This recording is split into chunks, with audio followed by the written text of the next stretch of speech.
டெல்டாஸ்னருக்கு வணக்கம். நான் உங்கள் நந்தா. இது உங்கள் சாலைக்காற்று யூடியூப் சேனல். நம்ம இந்த வீடியோவில் எதை பற்றி பார்க்க போகிறோம் அப்படின்னா 1960 காலகட்டத்தில் தமிழ்நாட்டையே பார்த்தீங்கன்னா ஒரு சோகத்தில் ஆழ்த்தின ஒரு துயர சம்பவத்தை பற்றி தான் இந்த வீடியோ நம்ம தெளிவாக பார்க்க போகிறோம்.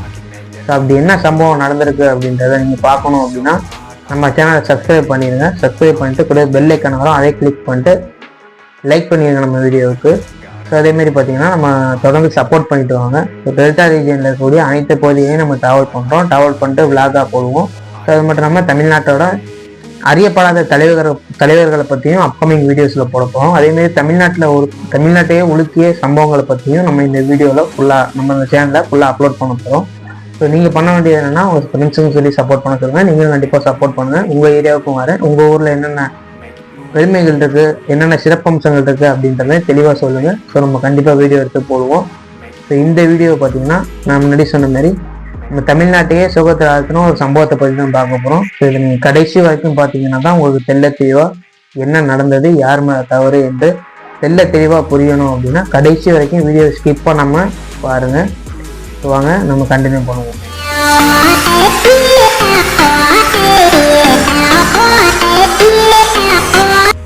1960 காலகட்டங்களில் பார்த்தீங்கன்னா நம்ம திருவாரூர், நாகப்பட்டினம், தஞ்சாவூர் இது எல்லாமே பார்த்தீங்கன்னா ஒருங்கிணைந்த தஞ்சாவூர் மாவட்டமாக தான் இருந்தது. ஸோ அப்போதைக்கு இந்தியாவில் உணவு உற்பத்தி அப்படின்றதுல மோர் தேன் 30%, அதாவது 30% மேலே நம்ம டெல்டா ரீஜன்லேருந்து தான் உணவு உற்பத்தின்றது அதிகமாக போயிட்டு இருக்கு. ஐ மீன் விவசாயம் நிறைய எங்கே இருந்தது அப்படின்னா நம்ம டெல்டா ரீஜனில் தான் தஞ்சாவூர், திருவாரூர், நாகப்பட்டினம் இந்த பகுதிகளில். இப்படி இந்தியாவுக்கே இல்லை உலகத்துக்கே உணவளித்த விவசாயிகளுக்கு தான் தன்னோட வயிற்று பசிக்காக பார்த்தீங்கன்னா கூலி வேலைகள் செஞ்சாங்க. இன்னும் தெளிவாக சொல்லணும் அப்படின்னா கால் வயிற்று கஞ்சிக்கு கூட சாப்பாடு இல்லாமல் பண்ணையர்கள்ட்ட அடிமை வேலை செஞ்சு ஸோ தன்னோட பொழப்பை நடத்தினாங்க. அந்த காலத்தில் வாழ்ந்த நமது முன்னோர்கள், தஞ்சாவூர், திருவாரூர், நாகப்பட்டினம் மாவட்டத்தில் உள்ள முன்னோர்கள் பண்ணை ஆட்களிடம் அடிமையாக வேலை பார்த்தீங்கன்னா தன்னோட கால் வயிற்று கஞ்சி. விஜய் சித்து பிரதர் தான் பார்த்தீங்கன்னா வியட்நாம் சீரீஸ் போட்டப்போ அங்கே ஒரு மக்களை அடித்து கொடுமைப்படுத்தினாங்க அப்படின்னு சொல்லி வீடியோ போட்டிருந்தாரு. நம்ம எல்லாரும் பார்த்துருப்போம். அதே சம்பவம் நம்ம தமிழ்நாட்டில் 1960களில் நம்மளோட டெல்டா ரீஜனில் நடந்திருக்கு. இது எங்கே அப்படிங்கிறத பார்க்கணும்னா இந்த வீடியோ கடைசி வரைக்கும் பாருங்கள். ஒரு பேர் 2 பேர் இல்லை, நம்ம ஒரு பேரை கொள்றாங்க, யாரோ ஒருத்தவங்க ஒரு பேரை அடக்குமுறையினால கொள்றாங்க அப்படின்னா நம்ம கண்டிப்பாக தொடர்ந்து போராடுறோம், பசுமறியல் பண்ணுறோம், அரசாங்கத்தை கேள்விகள் கேட்கணும். பட் அந்த காலத்தில் 1960களில் பார்த்தீங்கன்னா 44 பேரை கொடூரமாக கொண்டிருக்காங்க அப்படின்னா உங்களால் நம்ப முடியுதா? ஸோ இது எப்படி சும்மா விட்டாங்க? ஸோ இது வரலாறு இந்த தண்டனை இது சம்மந்தப்பட்ட நபர்களுக்கு தண்டனை வழங்காதது ஏன் அப்படின்றது பெரிய ஒரு கேள்விக்குறியாக தான் இருக்குது. ஸோ அப்படி என்ன சம்பவம், எங்கே நடந்துச்சு, எப்படி நடந்துச்சு அப்படின்னா வீடியோ ஃபுல்லாக பாருங்கள். ஸோ இது எங்கே நடந்துச்சு அப்படின்றது பார்த்தீங்கன்னா ஃபஸ்ட்டு தற்போதைய நாகப்பட்டினம் மாவட்டத்தில் இருக்கக்கூடிய கீழ்வெள்ளூருக்கு அருகில் இருக்கக்கூடிய கீழ்வெண்மணி அப்படின்ற ஏரியாவில் தான் பார்த்தீங்கன்னா இந்த சம்பவம் அரங்கேறிருக்கு. இது எப்போ நடந்திருக்கு அப்படின்னா 1968ஆம் ஆண்டு டிசம்பர் 26ஆம் தேதி பார்த்தீங்கன்னா இந்த சம்பவம் நடந்திருக்கு. ஸோ 44 பேருங்க, ஒரு பேர் 2 பேர் இல்லை, 44 பேரை உயிரோட எரிச்சே கொண்டிருக்காங்க. இதில் பார்த்தீங்கன்னா 20 பெண்கள், 19 குழந்தைகள், 16 வயசுக்கு கீழே உள்ளவங்க 19 பேர், 20 பேருக்கு மேலே இறந்துருக்காங்க. அது மட்டும் இல்லாமல் 5 ஆண்களும் இதோட இறந்துருக்காங்க. ஸோ செத்தவங்க யார் அப்படின்னு பார்த்தீங்கன்னா கால் வயிற்று கஞ்சிக்கே வழி இல்லாத நம்மளோட ஏழை மக்கள் தான் பார்த்தீங்கன்னா பண்ணையார்கள் கொண்டிருக்காங்க. அந்த காலத்தில் 1960களில் விவசாய வேலை பார்த்த கூலி வேலை விவசாயிகளுக்கு ரொம்பவே கம்மியான ஊதியம் தான் கொடுக்கப்பட்டிருக்கு. பண்ணையார்கள்ட்ட இருந்து ரொம்ப கம்மியான ஊதியம் தான் கொடுக்கப்பட்டிருக்கு. அதை அவங்களோட வாழ்க்கை முறைனா என்ன, அவங்க பசி ஆத்துறதுக்கு உதவலை அப்படின்றப்ப என்ன பண்ணியிருக்காங்கன்னா எங்களுக்கு கொஞ்சம் ஊதியத்தை ஏற்றி கொடுங்க அப்படின்தாங்க கேட்டிருக்காங்க. இதுதான் முழு காரணம். அந்த 44 பேர் இறப்பதற்கான முழு காரணம்ன்றது இந்த ஒரு காரணம் மட்டும்தான். அவங்க ஊதியத்தை உயர்த்தி கேட்டாங்க அப்படின்றதுனால. அப்படி என்ன ஊதியத்தை உயர்த்தி கேட்டுட்டாங்க? ஸோ அவங்க கொடுக்குற நெல்லில் கொஞ்சம் அதிகமாக கொடுங்கன்றத கேட்டிருக்காங்க. அதுக்கு போய் இந்த பண்ணையார்கள் இப்படி செய்து, அதுவும் இந்த ஏழை விவசாயிகள் விவசாயம் மட்டும் பார்க்கல, இந்த நிலம் உடையவங்க, அதாவது இந்த நிலம்லாம் வச்சிருக்காங்கல்ல, ஸோ ஏழை விவசாயிகள்கிட்ட நிலம் கிடையாது. அப்படிங்கிறப்ப பண்ணைக்காரர்கள் தான் நிலம் இருந்திருக்கு. ஸோ அவங்கள்ட்ட விவசாய நேரம் வேலை போக மிச்ச நேரம் அவங்க வீட்டில் பண்ணை வேலை தான் பார்த்துருக்காங்க. ஸோ அதுக்கு ஊதியத்தை உயர்த்தி கேட்டாங்கன்னு சொல்லிட்டு இவங்க எப்படி பண்ணியிருக்காங்கன்னா, கண்டிப்பாக இதெல்லாம் நான் மறக்க முடியாத ஒன்று தான், மன்னிக்க முடியாத ஒரு விஷயம் தான். எடுத்தோன்னே அவங்க இந்த மக்களை எரிச்சு கொல்லலை. அவங்க ஊதியம் உயர்த்தி கேட்டாலோ இல்லை ஏதாவது ஒரு தவறு செஞ்சுட்டாங்களோ என்ன பண்ணுவாங்க தெரியுமா? வாயில சாணத்தை கரைச்சி ஊற்றுறது, மாட்டுச்சாணியை கரைச்சி ஊற்றுறது, அதேமாரி சவுக்கால அவங்களை அடித்து கொடுமைப்படுத்துறது, இது மாதிரியெல்லாம் கொடுமைப்படுத்திகிட்டே வந்துட்டு இருந்திருக்காங்க தொடர்ந்து. மக்களை எந்தெந்த விதத்தில் கொடுமைப்படுத்தணுமோ அந்தந்த விதத்தில் பண்ணைக்காரர்கள் பண்ணை ஆட்களை, அதாவது ஏழை விவசாயிகளை அடித்து கொடுமைப்படுத்தி ரொம்ப இது பண்ணியிருக்காங்க. வேற வழி இல்லை. ஏன்னா மக்கள் பொழைக்கணும் அப்படின்னா இதெல்லாம் பொறுத்து தான் போகணும்னு சொல்லிட்டு தான் பொழைச்சிட்டு இருந்திருக்காங்க ஏழை விவசாயிகள். பண்ணை ஆட்களாக இவங்க கொடுக்குற கொடுமைகள் எல்லாத்தையுமே தாங்கிட்டு ரொம்பவே ஒரு அன்கம்ஃபர்டபுளாக தான் வாழ்ந்திருக்காங்க அப்படின்றது தான் நிதர்சனமான ஊர். ஸோ இப்படியாப்பட்ட சூழலில் விவசாய தொழிலாளர்கள் எல்லாருமே சேர்ந்து என்ன பண்ணியிருக்காங்க அப்படின்னா, கிட்டத்தட்ட 1967ஆம் ஆண்டு விவசாயிகள் எல்லாரும் சேர்ந்து விவசாய நல சங்கம் அப்படின்னு ஒரு அமைப்பை தொடங்கியிருக்காங்க. இதுக்கு முக்கியமான காரணம் அப்படின்னு பார்க்கும்போது, கம்யூனிஸ்ட் கட்சி ஏற்படுத்திய அந்த விழிப்புணர்வுனால தான் இவங்க விவசாய நல அமைப்பு அப்படின்ற ஒரு அமைப்பை தொடங்கியிருக்காங்க. எப்போ 1967. ஸோ இதை தெரிஞ்சிட்ட நில உடைமைக்காரர்கள், அதாவது பண்ணைக்காரர்கள் என்ன பண்ணியிருக்காங்கன்னா, இந்த கம்யூனிஸ்ட் சும்மா இருக்க மாட்டாங்க, விவசாய நல அமைப்புகள் மூலமா நம்மளுக்கு கண்டிப்பா தொந்தரவு கொடுப்பாங்க அப்படின்னு கருதி நில உரிமையாளர் சங்கம் அப்படின்ற பேரை நெல் உற்பத்தியாளர் சங்கம் அப்படின்னு மாற்றி அமைச்சிருக்காங்க. ஒரு தலைவர் வேணும் அப்படின்ற கருதுனவங்க என்ன பண்ணாங்க அப்படின்னா, இருஞ்சூரை சேர்ந்த கோபாலகிருஷ்ணன் நாயுடு அப்படின்றவரை தான் தலைவரா நியமனம் பண்ணியிருக்காங்க இந்த நெல் உற்பத்தியாளர் சங்கம்னு பெயர் மாற்றப்பட்ட நில உரிமையாளர் சங்கத்துக்கு. விவசாய தொழிலாளர்கள் என்ன பண்ணியிருக்காங்க அப்படின்னா, சில வருடங்கள் கழித்து நாங்க பார்க்குற வேலைக்கு ஒரு 4.5 படி எங்களுக்கு ஊதியம் உயர்த்தி கொடுங்க அப்படின்னு நில உரிமையாளர் சங்கம் நெல் உற்பத்தியாளர் சங்கத்துக்கிட்ட கோரிக்கை வச்சிருக்காங்க. ஆனா நெல் உற்பத்தியாளர் சங்கம் என்ன பண்ணியிருக்காங்க அப்படின்னா, எங்களால அந்த மாதிரி ஊதியத்தை உயர்த்தி தர முடியாது அப்படின்னு சொல்லிட்டு அதுக்கு கடும் எதிர்ப்பையும் தெரிவிச்சிருக்காங்க. இதனால பாத்தீங்கன்னா விவசாய நல சங்கம், விவசாய கூலி நல சங்கம் என்ன பண்ணியிருக்காங்க அப்படின்னா, அப்போ எங்களால தொடர்ந்து வேலைக்கு வர முடியாது அப்படின்ற மாதிரி போராட்டம் பண்ணியிருக்காங்க. ஸோ இதுக்கு நெல் உற்பத்தியாளர் சங்கம் என்ன சொல்லியிருக்காங்க அப்படின்னா, நீங்க வேலைக்கு வரலன்னா பரவாயில்ல, நாங்க வேற ஆட்களை வெளியூர்ல இருந்து இறக்கி நாங்க எங்களோட நெல் வயல்கள்ல இறங்கி அறுவடை பண்ணிப்போம் அப்படின்னு இவங்கள மிரட்டி பார்த்திருக்காங்க. ஆனா அதுக்கும் அசைஞ்சு கொடுக்காம நம்ம தொழிலாளர்கள் நல சங்கம் என்ன பண்றாங்கன்னா, அதை ஃபுல்லா நம்ம தொழிலாளர்கள் நல சங்கம், விவசாய தொழிலாளர்கள் நல சங்கம் என்ன பண்றாங்கன்னா அதை காதிலேயே வாங்கிக்கல.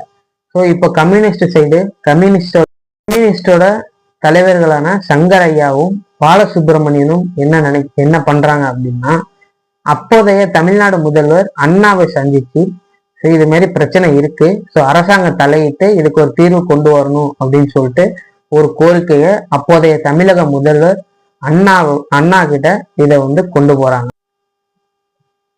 அப்போதைய முதல்வர் அறிஞர் அண்ணாவின் உத்தரவின்படி தஞ்சாவூர் மாவட்ட ஆட்சியாளர் ரங்கபாஷ்யம் பேச்சுவார்த்தைக்கு நடத்த இரு தரப்பினரையும் அழைச்சி வச்சு பேச்சுவார்த்தை நடத்துறாங்க. ஸோ பேச்சுவார்த்தையில என்ன தீர்மானம் பண்றாங்க அப்படின்னா, 6 படியா நீங்க ஊதியத்தை உயர்த்தி கொடுக்கணும்னு, ஆல்ரெடி எங்க 6 படி கொடுத்துட்டு இருக்கீங்களோ அது நிலையா இருக்கும்னு சொல்லி இந்த பேச்சுவார்த்தைய முடிச்சு வைக்கிறாங்க. இந்த ஒரு தீர்மானத்தோட நெல் உற்பத்தியாளர் சங்கம் என்ன பண்றாங்க இதுக்கப்புறம் அப்படின்னா, அந்த ஊதிய உயர்வை உயர்த்தாம பழையபடி என்ன கொடுத்துட்டு இருந்தாங்களோ அதை அப்படியே தொடர்றாங்க. ஸோ இதை அறிஞ்ச அரசாங்கம் என்ன பண்றாங்கன்னா, இந்த பிரச்சனை இன்னும் பெரிய அளவுல போகுது அப்படின்னு கருதி பலத்த போலீஸ் பாதுகாப்பை இந்த கீழ்வெண்மணின்ற பகுதியில ஏற்படுத்துறாங்க. ஸோ இப்படியாப்பட்ட சூழல்ல பூந்தாளங்குடி அப்படின்ற ஏரியாவில் விவசாய தொழிலாளர்கள் எல்லாம் ஒன்று கூடி தங்களோட கட்சி கொடியை ஏற்ற முயற்சி செய்யறாங்க. ஆனா அங்கே மிகப்பெரிய ஒரு கலவரமே வெடிக்குது. ஸோ அதுல விவசாய தொழிலாளர்கள் நல சங்கத்தை சேர்ந்த ஒருவர் கொல்லப்படுறார். ஸோ இதுக்கப்புறம் பாத்தீங்கன்னா பிரச்சனை வேற மாதிரி மாறி போகுது. ஸோ இதனால நம்ம விவசாய நல சங்கத்தை சேர்ந்தவங்க என்ன பண்றாங்க அப்படின்னா, நில உற்பத்தியாளர்களோட வயல்கள்ல இறங்கி எல்லாத்தையும் அறுவடை செஞ்சுட்டு நம்மளுக்கு தேவையான அந்த ஒரு கூலி போக மிச்ச நெல் எல்லாத்தையுமே அதே வயல்ல அப்படியே போட்டுட்டு போயிடுறாங்க. ஸோ இதனால கோபம் கொண்ட அந்த நெல் உற்பத்தியாளர் சங்கத்தினர் என்ன பண்றாங்க அப்படின்னா, ஸோ விவசாய நல சங்கத்தை சேர்ந்த சின்ன பிள்ளை அப்படின்றவரை கடத்தி கொன்னு போட்டுடுறாங்க. ஸோ இதுக்கப்புறம் கலவரம் வேற மாதிரி வெடிக்க ஆரம்பிக்குது. அதுக்கப்புறம் நெல் உற்பத்தியாளர் சங்கம் என்ன பண்றாங்கன்னா, நம்ம விவசாய தொழிலாளர் சங்கத்தை சேர்ந்தவங்களை எல்லாத்தையும் பழி வாங்கணும் அப்படின்ற நோக்கத்தோடு நிறைய அடியாட்களை இறக்கி அவங்கள கொல்லணும் அப்படின்னு ஒரு சதி திட்டம் தீட்டுறாங்க நெல் உற்பத்தியாளர் சங்கத்தை சேர்ந்தவங்க. சரி, இவங்களை எல்லாரையும் பழி வாங்கணும் அப்படின்னு காத்துட்டு இருந்தவங்களுக்கு அப்பதாங்க ஒரு நல்ல ஒரு நேரம் கிடைச்சிருக்கு.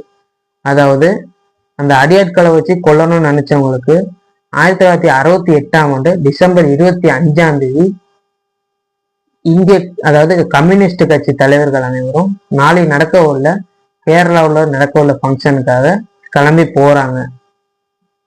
டிசம்பர் 25 1968 அந்த அடியாட்கள் கும்பலை சேர்ந்த பத்திரிசாமி அப்படின்றவரு அந்த விவசாய நல சங்கத்தை சேர்ந்த அந்த ஊருக்குள்ள போயிருக்காரு. இவர் வந்ததும் இவரை நம்மளை டார்ச்சர் பண்றதுக்கு தான் வந்திருக்காரு அப்படின்னு தெரிஞ்சுட்டு விவசாய நல சங்க அமைப்பினர் என்ன பண்றாங்கன்னா, அவரை கையும் களவுமா பிடிச்சு அவரை கொன்னு போட்டுறாங்க. அவரை கொன்னு போட்டதை தெரிஞ்ச நெல் உற்பத்தியாளர் சங்கம் சும்மா இருப்பாங்களா? அவங்க உடனே ஆரம்பிச்சிட்டாங்க. கோபாலகிருஷ்ணன் நாயுடு தலைமையிலான அடியாட்கள் கும்பல் விவசாய தொழிலாளர்கள் வாழ்ந்த குடிசை பகுதியை நோக்கி கொலைவெறி தாக்குதலோடு வர்றதை பார்த்த அந்த விவசாய தொழிலாளர்கள் என்ன பண்ணாங்கன்னா, இரவுன்னு கூட பார்க்காம தப்பிச்சு ஓடிடணும் அப்படின்றது காரணத்துக்காக ஆளுக்கு ஒரு திசையில ஓடி பக்கத்துல உள்ள வயல்வெளிகள்ல பதுங்கி இருந்தாங்க. ஆண்கள் எல்லாரும் ஓரளவு தப்பிச்சு ஓடிட்டாங்க. பெண்கள் குழந்தைகள் என்ன பண்ணுவாங்க? அப்ப என்ன பண்ணிருக்காங்கன்னா, அந்த ஊர்ல உள்ள ராமையா அப்படின்ற ஒரு வீட்டுல பாத்தீங்கன்னா இந்த பெண்கள் குழந்தைகள் ஆண்கள் உட்பட 44 பேரு அங்க பதுங்கி இருந்திருக்காங்க. அந்த ராமையா அப்படின்ற ஒரு வீட்டுல மட்டும் போய் எல்லாரும் பதுங்கணும். ஏன் அப்படின்னா, அந்த ஊர்லயே அவரோட வீட்டுல மட்டும்தான் கதவும் சுவரும் இருந்திருக்கு. மற்ற எல்லாமே சுத்தியிலும் பாத்தீங்கன்னா குடிசையால அடைக்கப்பட்ட ஒரு வீடு தான். அவரோட வீடு மட்டும்தான் சுவரும் கதவும் இருந்த ஒரு வீடு. அதனாலதான் பாத்தீங்கன்னா குழந்தைகள் பெண்கள் அனைவரும் போய் அங்கே பதுங்கி இருக்காங்க இவங்களுக்கு பயந்து. கோபாலகிருஷ்ணன் நாயுடு அவரோட தலைமையிலான அந்த அடியாட்கள் குழு என்ன பண்ணியிருக்காங்கன்னா, இந்த ஊர் ஃபுல்லா உள்ள அனைத்து குடிசைகளையும் அடிச்சு ஒட்டச்சு சேதம் பண்ணி முற்றிலும் நாசமாக்கிட்டாங்க. கடைசியா அவங்க கண்ணுல பட்ட ஒரு வீடு தான் இந்த கதவோட கூடிய வீடு.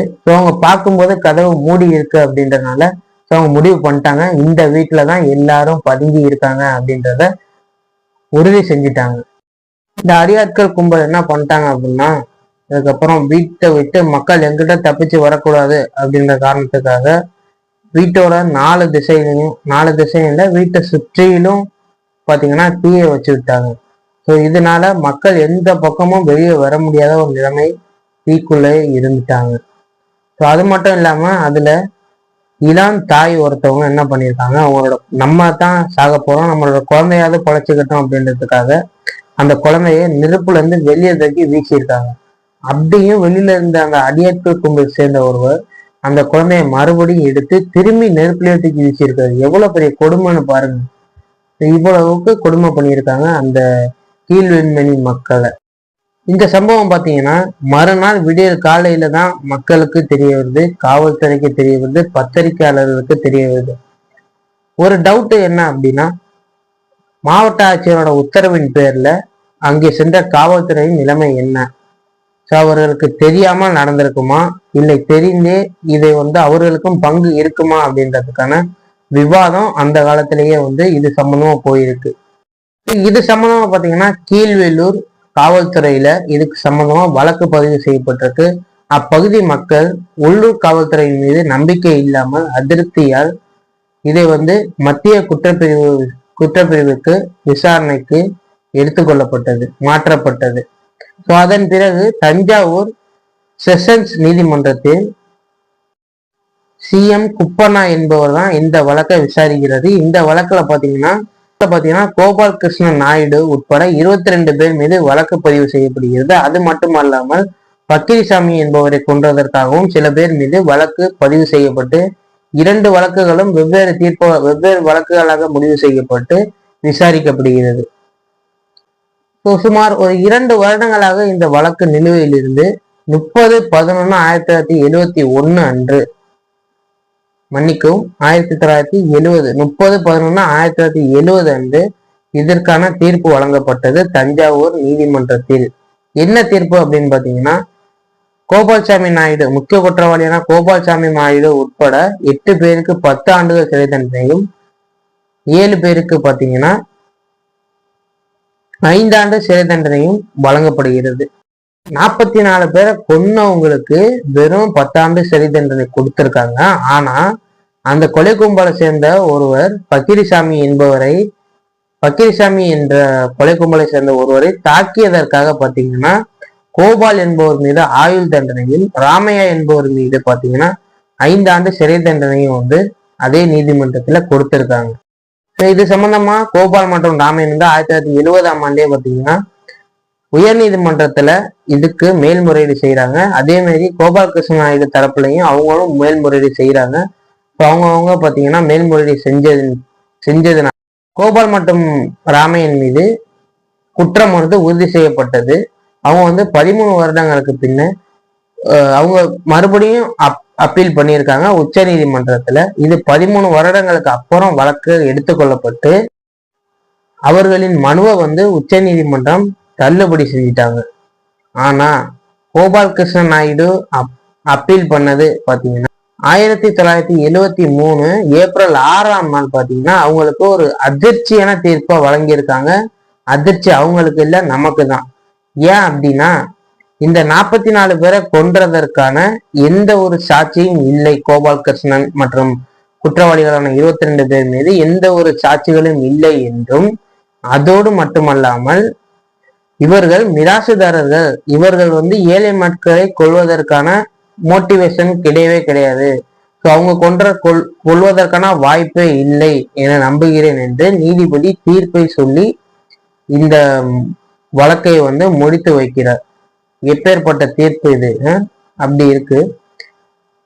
தமிழக அரசு இதை தொடர்ந்து மேல்முறையீடு செய்தது. ஆனால் உச்ச நீதிமன்றம் 14 ஆண்டுகளுக்கு பின்னர் கீழ் நீதிமன்றங்களும் உயர் நீதிமன்றமும் ஒருமித்த கருத்தை தெரிவித்ததால் இதில் உச்ச நீதிமன்றம் தலையிடாது என்று தெல்ல தெளிவாக 1990 உச்ச நீதிமன்றம் கூறிவிட்டது. அதோடு மட்டுமல்லாமல் இந்த மனுவையும் தள்ளுபடி செய்தது உச்ச நீதிமன்றம். தமிழகத்தில் நடந்த மிகப்பெரிய ஒரு அடக்குமுறையின் காரணமாக நடைபெற்ற படுகொலையில் மிக முக்கியமான படுகொலை நமது கீழ்வெண்மணி படுகொலை. நீங்க எப்படி பாக்குறீங்க அப்படின்றத கீழே கமெண்ட்ல சொல்லுங்க. இந்த இது என்னோட கருத்து கிடையாது. நான் சில பல புத்தகங்கள், வெப்சைட்ஸு இதுலலாம் தேடி பார்த்ததுல கிடைச்ச தகவலை தான் நான் உங்களுக்கு சொல்லியிருக்கேன். ஸோ இது ஜஸ்ட் ஃபார் யுவர் இன்ஃபர்மேஷன் தான். இது என்னோட கருத்து கிடையாது. டிஸ்க்ளைமர்ல போறேன். ஸோ இதை நான் இங்கே எடுத்தேன்றத சோர்ஸையும் டிஸ்கிரிப்ஷன்ல நான் மென்ஷன் பண்றேன். ஸோ நீங்க படிச்சு பாருங்க. ஃப்ரீயா இருந்தீங்கன்னா கீழ்வெண்மணி படுகொலையை பத்தி தெரிஞ்சுக்கணும் முழுசா அப்படின்னு நினைச்சீங்கன்னா கீழே நான் டிஸ்கிரிப்ஷன்ல தரேன். அந்த லிங்கை கிளிக் பண்ணி உள்ள போய் செக் பண்ணி ஃபுல்லா நீங்க படிச்சு தெரிஞ்சுக்கோங்க. ஸோ நன்றி மக்களே. நம்ம வீடியோ தொடர்ந்து சப்போர்ட் பண்ணுங்க. நம்ம வீடியோ சப்ஸ்கிரைப் பண்ணுங்க. நம்ம சேனலுக்கு சப்ஸ்கிரைப் பண்ணுங்க. உங்க ஃப்ரெண்ட்ஸ்டையும் சொல்லி சப்ஸ்கிரைப் பண்ண சொல்லுங்க. நம்ம வீடியோக்கு ஒரு லைக் போட்டு பாருங்க. ஸோ இந்த கீழ்வெண்மணி படுகொலை பத்தி நீங்க என்ன நினைக்கிறீங்கன்றத கீழே கமெண்ட்ல சொல்லுங்க. நன்றி. மீண்டும் அடுத்த வீடியோவில் சந்திப்போம். நன்றி.